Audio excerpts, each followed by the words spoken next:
de Tiago, capítulo 1. E nessa noite a gente vai entrar no versículo 13 ao versículo 18.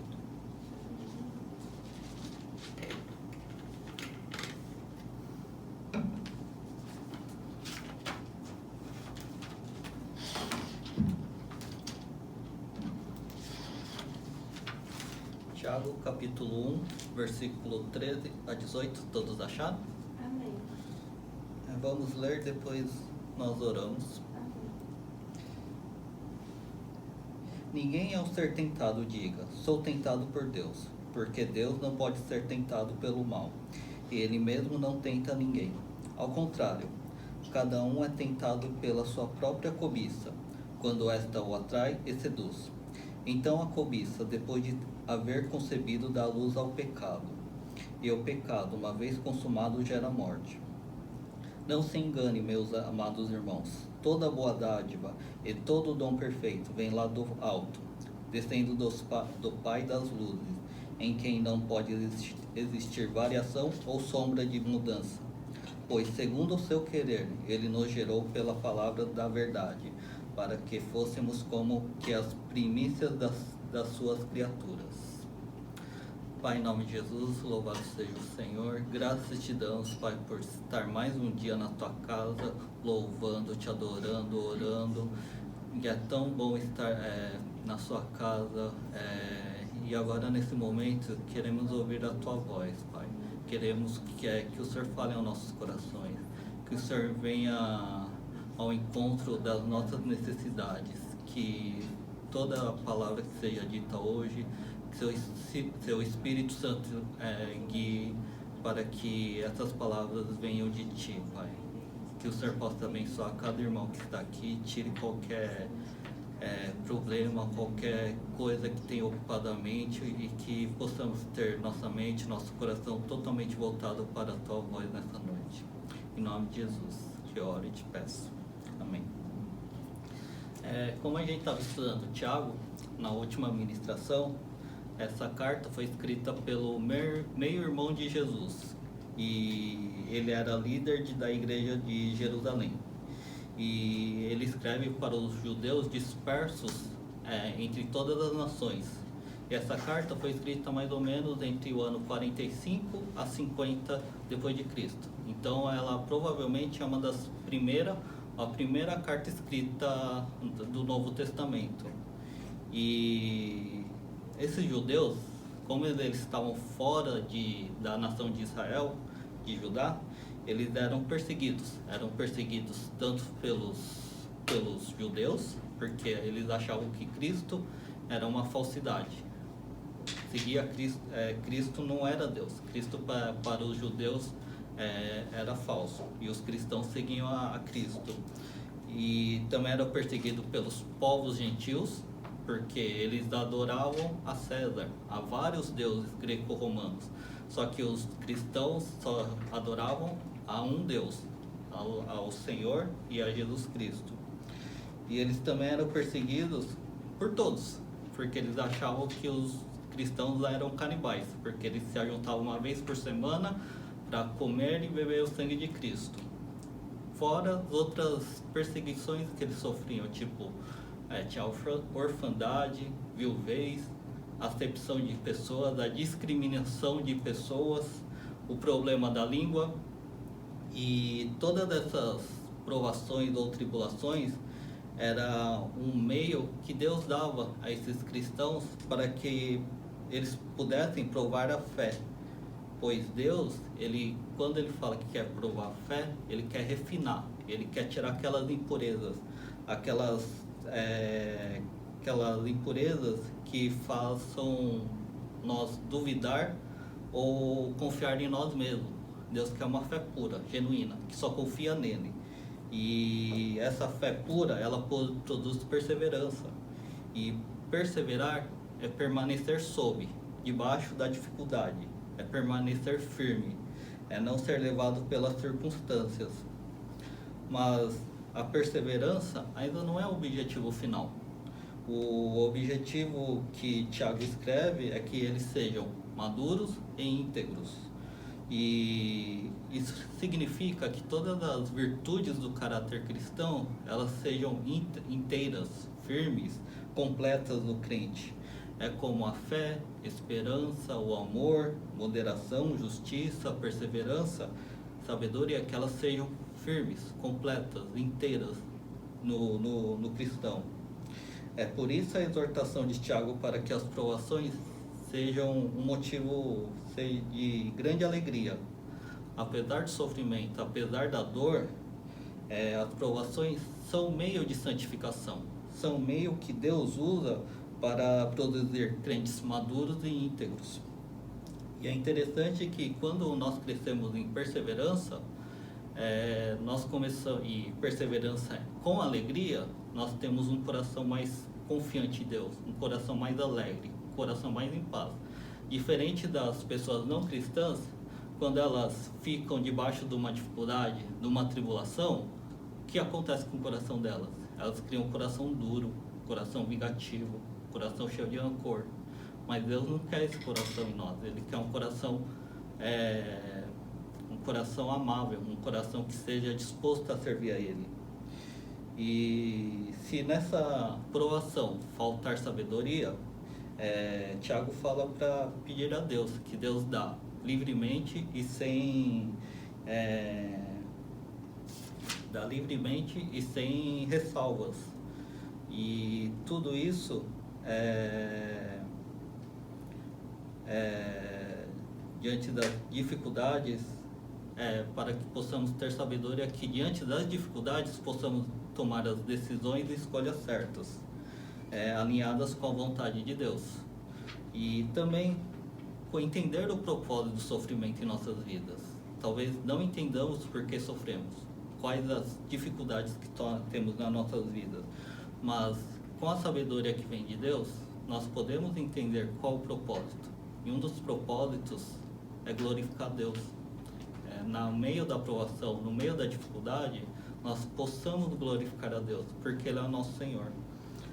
E a única condição para pedir sabedoria é ter fé. E é uma fé sem duvidar, pois aquele que duvida tem a alma dividida. Sua fidelidade é dividida entre Deus e mais alguma coisa. E alguns irmãos que ouviram as primeiras palavras da carta de Tiago poderiam questionar a santidade de Deus, pois no meio dessas provações traziam juntos tentações a pecar. Então eles tiveram a seguinte conclusão: então Deus nos tenta a pecar? E a resposta é um sonoro não. E é isso que nós vamos estudar hoje, é o que acabamos de ler do versículo 13 ao versículo 18. E o tema dessa noite é: do Senhor só vem boas dádivas e mal nenhum há nele.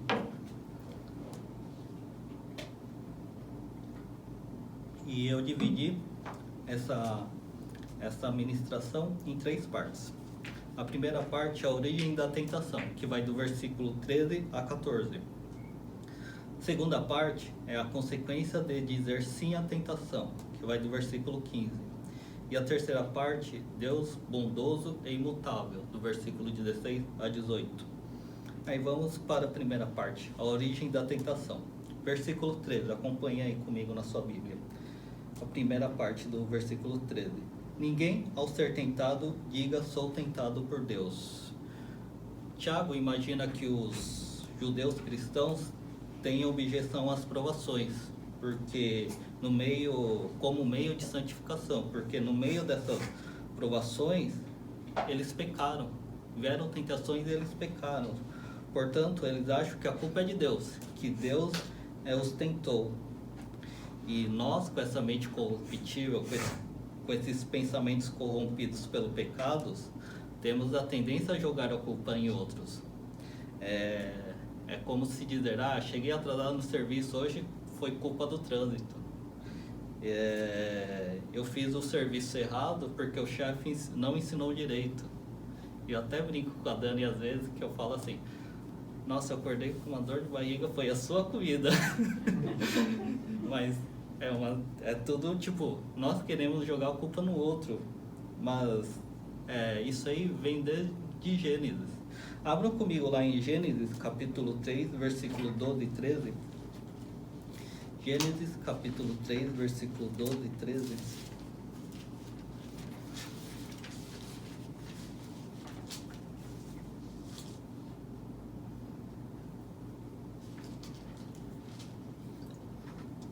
Essa parte que depois que Eva é tentada pela serpente, ela pega o fruto, come e depois dá a Adão, aí Deus vai ao encontro deles. Cássio, você poderia ler para mim? Versículo 13, 12 e 13. O homem disse: a mulher que me deste para ser a minha companheira me deu a fruta e eu comi. Então o Senhor Deus perguntou à mulher: por que você fez isso? A mulher respondeu: a cobra me enganou e eu comi. Adão, quando é perguntado por Deus, para quem ele joga a culpa? Para a mulher, que me deste, que o Senhor me deste. Então a culpa é da mulher e de Deus, porque ele está jogando a culpa no Senhor. E Eva, quando Deus pergunta para Eva, ela joga a culpa quem? Na serpente. E desde dessa época, nós temos esse vício de jogar a culpa nos outros. Não queremos assumir a responsabilidade. E vem lá de trás. Voltando para Tiago,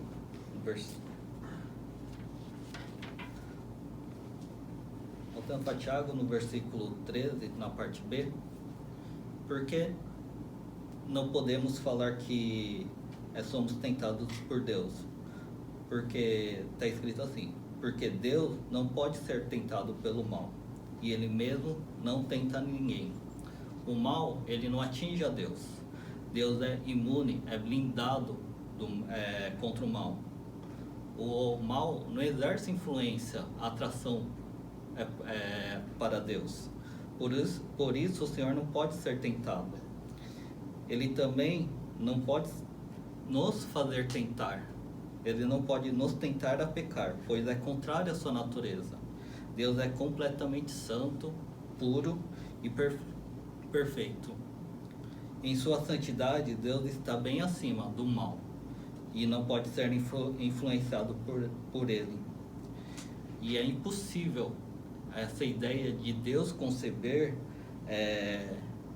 um pensamento de fazer nós cair, de fazer nós pecar.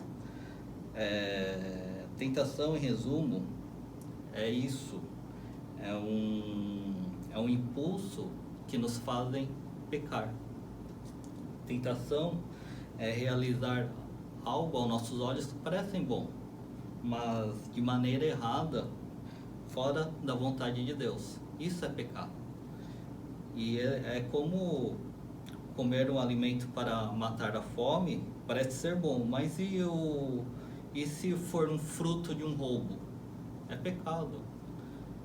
Ter relações com a pessoa, relações sexuais com uma pessoa, é bom, é prazeroso.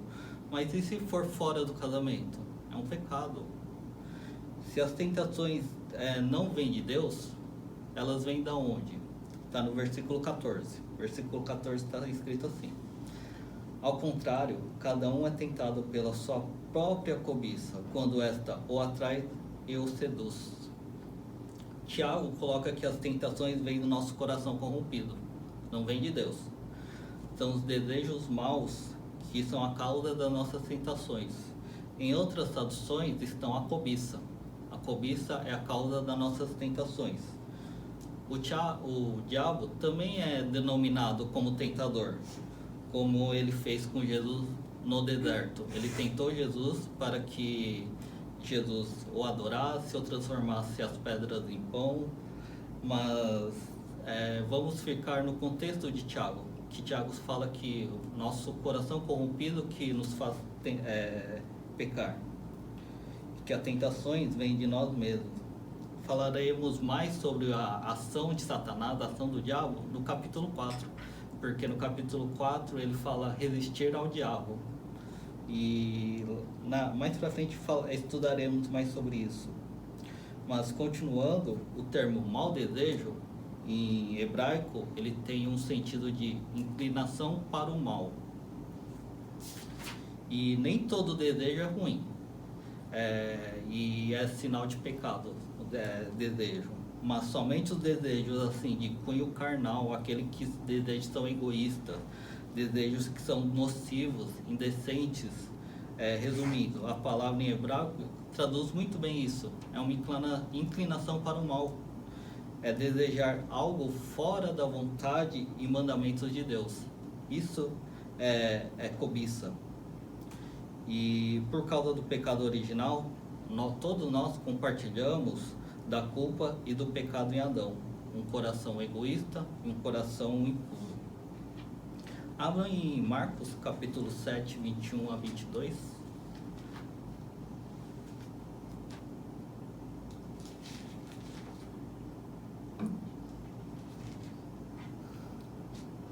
Jesus está discutindo, conversando com os fariseus, e eles perguntam por que seus discípulos não lavam as mãos antes de comer. Eles acham que isso é impuro, mas Jesus responde para os discípulos depois qual é o problema, que o problema não é o que entra, mas é o que sai, e o que sai vem do coração. Jorge, você poderia ler para mim Marcos capítulo 7, versículo 21 e 22? Pois do interior do coração dos homens vêm os maus pensamentos, as imoralidades sexuais, os roubos, os homicídios, os adultérios, as cobiças, as maldades, o engano, a devassidão, a inveja, a calúnia, a arrogância e a insensatez.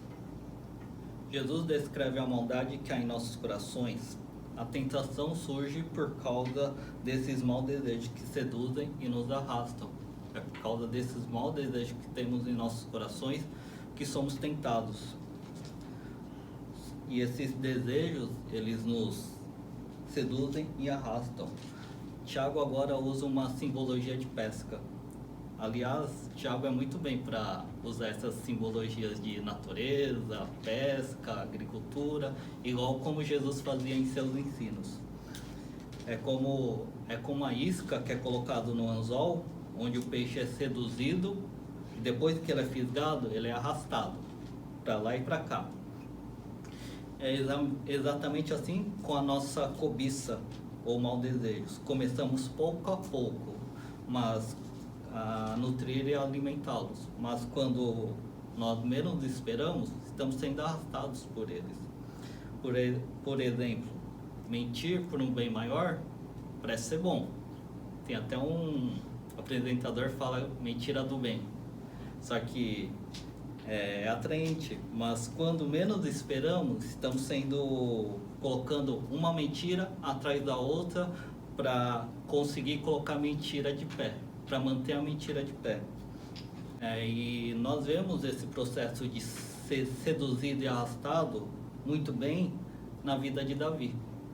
Davi estava à toa no seu palácio, aí ele viu Batseba se banhando, aí ele já foi seduzido por aquela vontade, aquele impulso sexual. E Davi manda chamar Batseba, deita-se com ela e ela fica grávida. Agora Davi é arrastado pelo pecado que ele já cometeu.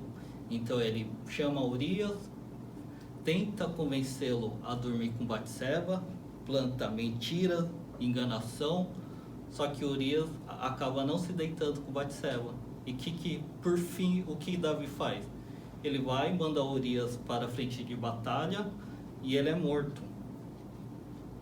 E assim ele consegue se casar com Batseba. Davi ele foi seduzido pelo pecado sexual e arrastado por ele, cometendo mais pecados sem se conscientizar do fato. E pela lei, Davi deveria ser morto. Ele não poderia mais viver. Pela lei do Antigo Testamento, o adultério era morte. Mas Deus, depois mais tarde, em sua misericórdia, restaura a vida dele, porém seus pecados tiveram consequências. A segunda parte, as consequências de dizer sim à tentação. No versículo 15, que está escrito assim, me acompanhem lá, Então a cobiça, depois de haver concebido, dá luz ao pecado, e o pecado, uma vez consumado, gera a morte. Aqui Tiago muda a metáfora. Essa metáfora ela tem um paralelo com uma história, uma advertência que está em Provérbios. Vamos abrir lá? Provérbios capítulo 7, versículos 6 a 23.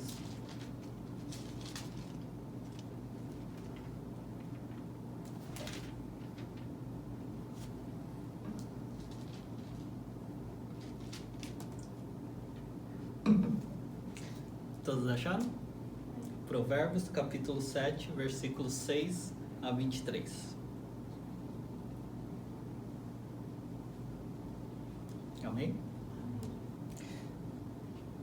Versículo 6. Porque da janela da minha casa, olhando pela grade, vi entre os ingênuos e descobri entre os jovens um que não tinha juízo. Ele ia e vinha pela rua junto à esquina da mulher estranha, e seguia o caminho da casa dela. No crepúsculo, ao anoitecer, na escuridão da noite, nas trevas. Eis que a mulher lhe saiu ao encontro com roupas de prostituta e astúcia no coração.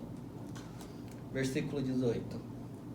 Venha, vamos nos embriagar com as delícias do amor, até o amanhecer, gozemos amores.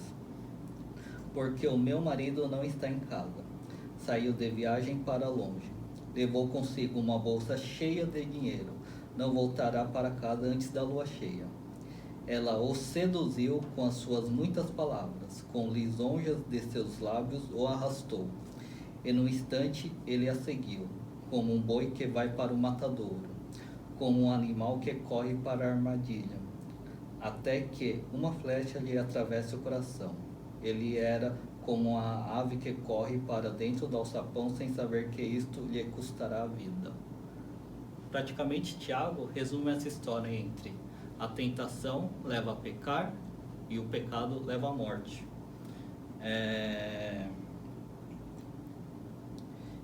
O que o Tiago nos ensina, que ao dizer sim para a cobiça, e a cobiça aqui, nesse versículo, é personificada como uma mulher. Então ela concede e dá luz ao pecado, ela fica grávida do pecado. E o pecado, uma vez que dá luz, ela vai e mata o próprio pai. É isso que Tiago quer mostrar. Então, não vem de Deus a tentação, vem de nós. Faz o DNA do seu filho, o pecado. Tem todas as características do seu coração mau. E se a pessoa acolhe e diz sim à tentação, a cobiça concede dar luz ao pecado, como o Tiago escreve. Porém, se ao resistir à tentação ou pecado, ele é repelido. Isso implica que a tentação em si mesma não é pecado. Ser tentado não é pecado. Mesmo experimentando continuamente a tentação em nossas vidas, isto não demonstra que nós estamos fora da comunhão com Deus. A tentação, ela fará parte de nossas vidas até o final da nossa jornada aqui na Terra. E cada vez que desenvolvemos uma mente cristã, a frequência e o poder das tentações, elas tendem a diminuir. Mas o que realmente demonstra a sua maturidade cristã não está na frequência que somos tentados, mas na frequência que dizemos sim às tentações. É uma tarefa fácil toda vez dizer não à tentação?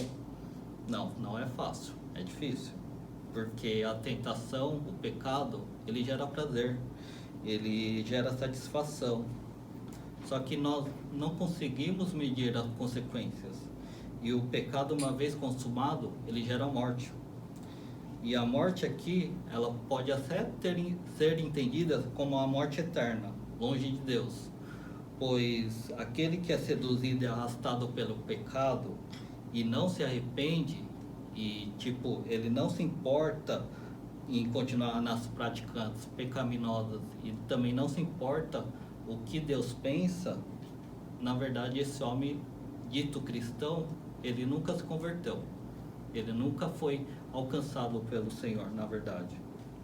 Mas os comentaristas, com base no público que Tiago escreve a carta, que é para judeus cristãos, eles entendem que a morte que Tiago se refere não é a morte eterna, pois os crentes verdadeiros, eles têm a segurança da salvação pela graça, que é dom, é presente exclusivo de Deus. A morte aqui se trata de uma separação do acesso a Deus e dos efeitos mortíferos que o pecado traz à alma, como amortecimento, a culpa, endurecimento, confusão. E eu posso tirar por mim mesmo que isso acontece, porque até conhecer o que é a graça verdadeira e entendê-la, pecar consigo traz toda uma carga de culpa, endurecimento, de decepção. A culpa, ela nos faz fugir da oração, da leitura bíblica, pois a gente se sente digno. Isso leva o crente a ficar confuso, pois achando que só pode se achegar a Deus se ele estiver limpo, se ele estiver íntegro. E se a pessoa vive pecando, caindo sempre no mesmo ponto, começa a achar que é um cristão falso, um cristão fake. E tudo isso é um afastamento de Deus. É isso que esse tipo de morte representa, um afastamento, endurecimento do coração. Porém, isso está mais distante da pura verdade. Deus quer que nós nos acheguemos a Ele com o coração arrependido, que Ele nos concederá a sua graça. Abra comigo em 1 João, capítulo 1, versículo 9. 1 João, logo depois de Tiago.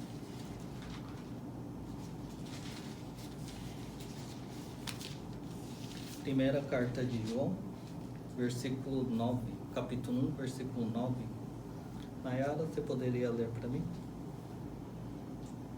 Se confessarmos os nossos pecados, Ele é fiel e justo para nos perdoar os pecados e nos purificar de toda injustiça. Se toda vez que chegamos a Deus e confessarmos nossos pecados, Ele nos perdoará.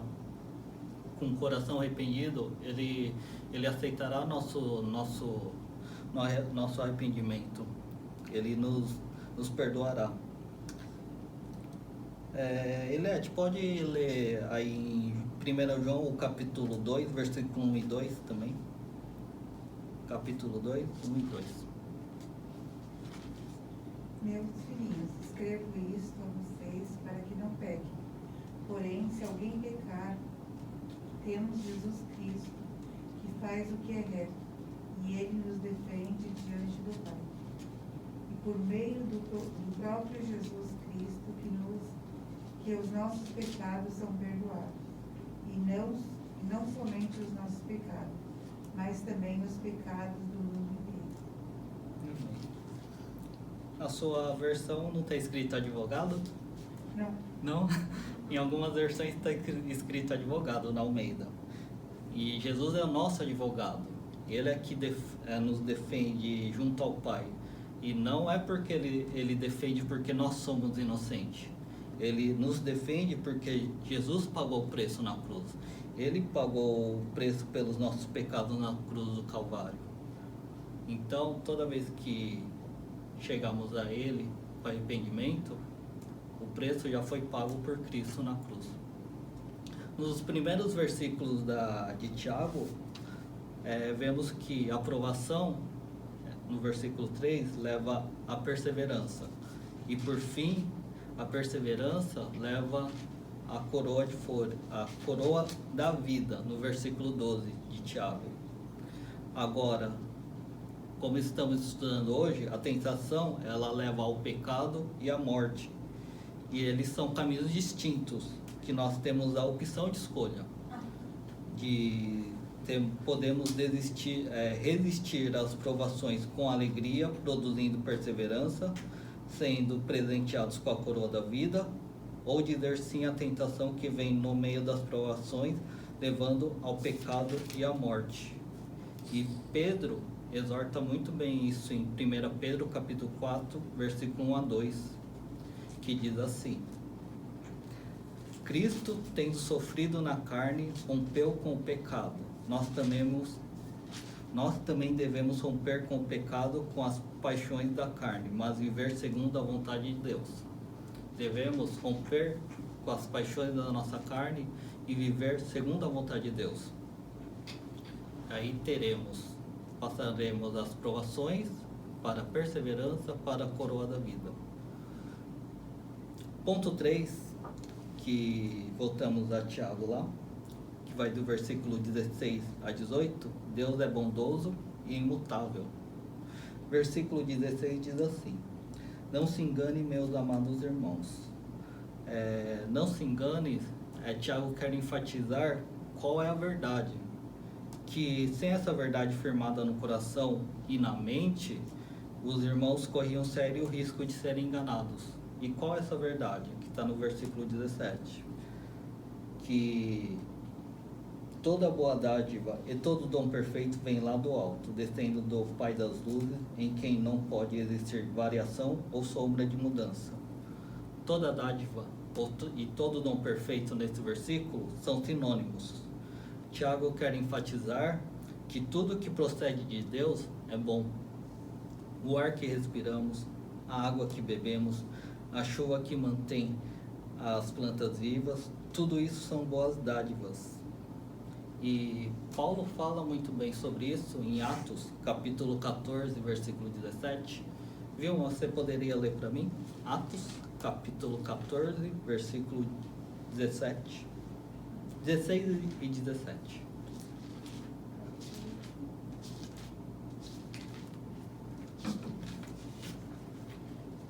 Atos 14, 16 e 17. Isso. No passado, ele permitiu que todas as nações seguissem seus próprios caminhos. Contudo, não ficou sem testemunho. Mostrou sua bondade, dando-lhes chuva do céu e colheita sempre do certo, concedendo-lhes sustento com fartura e enchendo de alegria os seus corações. Amém. Quando Paulo estava em Listra, ele curou um paralítico e eles achavam que Paulo e Barnabé eram deuses, mas eles rasgam suas vestes e eles começam a falar que eles não são isso, que Deus é o Senhor de tudo. E até as estações, Deus deu testemunho sobre as estações, enchendo corações de vocês de fartura e alegria. Mesmo para aqueles que não agradecem a Deus, não servem a Deus, Deus ainda demonstra bondade para aqueles que não agradecem. Imagine para os seus filhos. Que Deus não fará de bom para os seus filhos? E vemos isso quando Jesus fala em Mateus 7,11 sobre oração. Eu estarei lendo aqui. Ora, se vocês que são maus sabem dar coisas boas aos seus filhos, quanto mais o Pai de vocês, que está nos céus, dará coisas boas aos que lhe pedirem. Se nós somos filhos, nós teremos coisas boas. Nós pediremos, Ele dará o que for bom para nós. Para nós, não o que nós queremos. Nem sempre o que nós queremos é bom, mas o que Ele sabe o que é bom para nós. E mesmo as provações, elas sendo doloridas e desagradáveis, e que junto com elas trazem as tentações também, tudo isso ela tem o objetivo de nos fazer ter uma maior comunhão e alegria com o Pai. Voltando a Tiago, Tiago no versículo 17, ele fala que Deus é o Pai das luzes. E isso remete a Deus como Criador do Sol, da Lua e das estrelas. E em que não pode existir variação ou mudança de sombra de mudança. Tiago agora faz um contraste. Diferente das luzes físicas que variam e criam sombras, em Deus não existe essa variação de sombras, essa variação de mudança. É interessante observar que o Sol, a Lua, as estrelas, para os povos antigos, quando lemos a Bíblia, eles achavam que a Terra era fixa e o sol, a lua, as estrelas que giravam. Então, eles estavam sempre em intensas mudanças.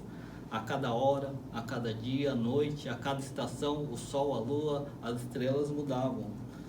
Mas Deus não é assim. Deus não varia, em outras palavras, Deus é imutável. Chamamos essa característica de um dos atributos incomunicáveis de Deus, ou seja, somente o Senhor tem. Nenhum ser humano pode tê-la. E não há mudança em Deus, no seu ser, nas suas perfeições, nos seus propósitos, em suas promessas. Sempre que vemos e pensamos em mudanças, pensamos ou melhor ou pior. Mas Deus, na sua perfeição absoluta, Ele não precisa mudar. Ele não pode mudar, porque Ele já é perfeito, absolutamente perfeito. É maravilhoso quando cremos e bendizemos que Deus é bom o tempo todo. E é incrível como nós pensamos que Ele é imutável. Ele vai ser bom o tempo todo. O Senhor é bom e nunca vai mudar e deixar de ser bom. Ele ama seus filhos, Ele nunca vai deixar de amar seus filhos. E não há mal que tente a Deus, ou possa fazer que Deus nos tente. O Senhor é bom e imutável, portanto, todo o seu tratamento conosco é benéfico, como Paulo diz em Romanos 8:28. Sabemos que todas as coisas cooperam para o bem daqueles que amam a Deus, daqueles que são chamados segundo o seu propósito. Em meio às provações da fé, o Senhor nos dá boas dádivas para superar as provações e tentações.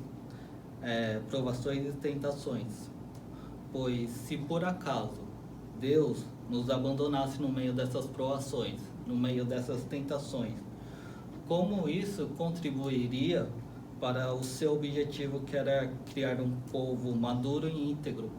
Seria estranho. Se Deus quer um povo íntegro, maduro, por que Ele iria fazer seu povo pecar? Então não tem lógica. E no versículo 18 está escrito assim: pois segundo o seu querer Ele nos gerou pela palavra da verdade, para que fôssemos como que primícias das suas criaturas. Tiago escreve agora no versículo 18 uma prova para demonstrar como Deus é realmente bom, como Deus realmente tem um cuidado amoroso conosco. E essa é a prova definitiva. Foi pela vontade dele e não pela nossa que nascemos de novo em Cristo. É indiscutível que Deus é bom e amoroso, pois Ele nos escolheu, que fôssemos salvos salvos da condenação eterna. Mas Ele nos escolheu, não nos escolheu porque somos bons, porque o estado de todo ser humano que não conhece a Cristo é o estado que Paulo fala em Efésios capítulo 2, versículo 1, que Deus, Ele nos deu vida quando vocês estavam mortos em suas transgressões e pecados. Nós não tínhamos nada de bom, nós éramos pecadores e transgressores. Mas agora Deus nos deu uma nova vida em Cristo Jesus. Existe uma prova mais concreta, mais grandiosa que Deus é bom, fiel e imutável? Quando nós pensamos em nossa vida, alguns anos atrás, antes de nos converter, quais são as maldades que existiam no nosso coração? Ou quais são as maldades que nós fazíamos? Às vezes nós nem fazíamos muita coisa, mas nosso coração, nossa mente era cheio de pensamentos impuros. E Deus nos mudou. Deus nos trouxe coisas boas.